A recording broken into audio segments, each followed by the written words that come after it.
اپنی نوعیت کی پہلی بین الاقوامی کانفرنس کہ اس میں کچھ ادھر کا بھی اشارہ شامل ہے کہ جگر نے کہا میری طلب بھی کسی کے کرم کا صدقہ ہے، میری طلب بھی کسی کے کرم کا صدقہ ہے، قدم یہ اٹھتے نہیں ہیں اٹھائے جاتے۔ علی کو حق نے اتارا تو عین کعبے میں، اور کھلی جو آنکھ تو پہلے خدا کا گھر دیکھا۔ میرے نزدیک جو خدا کا گھر تھا وہی علی کا گھر بنا، وہ بیت اللہ بھی ہے، بیت علی بھی ہے۔ قیامت تک اربوں افراد جب اللہ کے گھر کا طواف کریں گے تو گویا علی کی جائے پیدائش کا بھی طواف کریں گے۔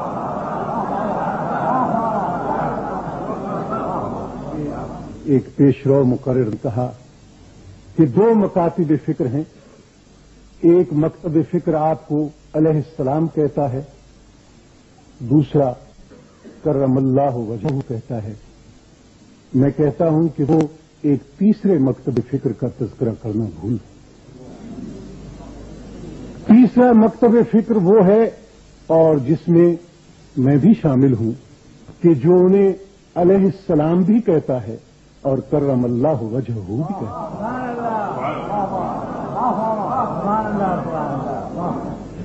مگر کرم اللہ وجہہ کیوں کہا جاتا ہے؟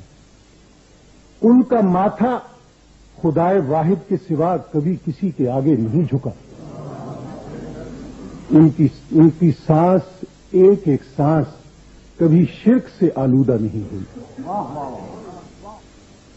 تاریخ اٹھاؤ، اس میں بھی تمہیں بحثیں ملیں گی کہ سب سے پہلے اسلام کون لایا۔ میرے ایک دوست نے اس کی طرف اشارہ بھی کیا۔ اکثر علماء یہی لکھتے ہیں کہ خواتین میں حضرت خدیجہ سب سے پہلے ایمان لائیں، مردوں میں سب سے پہلے حضرت ابو بکر صدیق، غلاموں میں سب سے پہلے حضرت زید، اور بچوں میں سب سے پہلے حضرت علی۔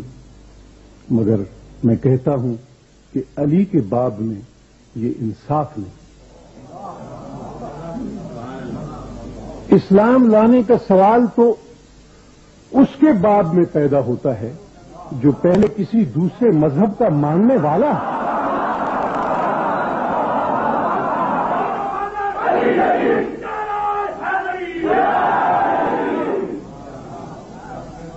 جو پہلے دن ہی سے مسلمان ہو، جس نے کعبے میں جنم لیا ہو، آغوش رسالت میں پرورش پائی ہو، اس کے اسلام لانے کا سوال ہی کہاں پیدا ہوتا ہے؟ تو بات یہ ہے، اور میں اگر تاریخ لکھنا چاہوں تو علی کے اسلام کے باب میں یوں لکھوں گا کہ علی مرتضی پہلے مسلمان نہ تھے، پہلے ہی مسلمان تھے۔